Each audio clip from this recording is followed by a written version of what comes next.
कोशिश है। एक तो ये सर्वे। अब ईवीएम पर आता हूं मैं। आपने बहुत सही सवाल पूछा कि भारतीय जनता पार्टी को पेट में दर्द क्यों नहीं होता ईवीएम को लेकर। इतने हंगामे होते हैं, इतनी पर्चियां गलत निकलती हैं। मैंने शायद पिछली बार भी एक डिबेट में कहा था, क्या यह संयोग है या प्रयोग कि जब भी वो जो शुरू में रिहर्सल होती है उसकी, या बाद में भी मतदान के समय भी, एक्स पार्टी का बटन दबाओ तो कमल के निशान की ही पर्ची क्यों निकलती है डॉक्टर राजीव, मेरी आज तक ही समझ में नहीं आया। हमने कभी नहीं सुना कि किसी और पार्टी की पर्ची गलती से निकल आई हो, कि आदमी ने कमल के निशान पर लगाया हो और हाथ के पंजे की या साइकिल की पर्ची निकली हो। एक आध बार हो सकता है। तो ये 98-99% जो संयोग होते हैं ये क्यों होते हैं?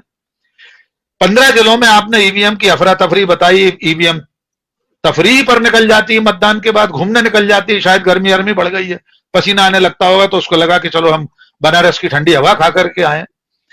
इसके बावजूद तमाम राजनीतिक दल आवाज उठाते हैं, सिर्फ भारतीय जनता पार्टी नहीं उठाती।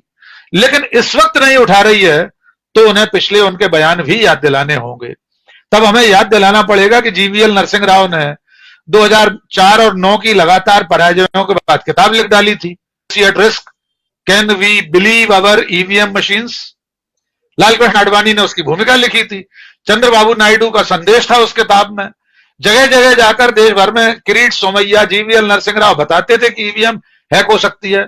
लेकिन 2014 में सत्ता में आने के बाद ईवीएम ब्रह्मा जी की रची हुई समस्त सृष्टि में एकमात्र ऐसी पवित्र चीज बन गई है जिसे न हैक किया जा सकता है, न जिसे कोई और तरीके से प्रभावित किया जा सकता है।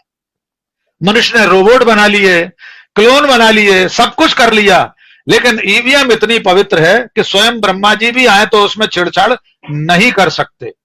अब मैं अंतिम बात यह कहना चाहता हूं कि जो निर्वाचन आयोग की भूमिका है वही सबसे ज्यादा सवालों के घेरे में है। वो भारतीय जनता पार्टी के एक आनुषंगिक संगठन के रूप में काम करने लगा है, एक गठबंधन दल के रूप में काम करने लगा है। आप कल्पना कीजिए, जो बनारस का कमिश्नर कल यह स्वीकार कर रहा था कि प्रोटोकॉल में चूक हुई है, मशीनों के आवागमन में प्रोटोकॉल का पालन नहीं किया गया।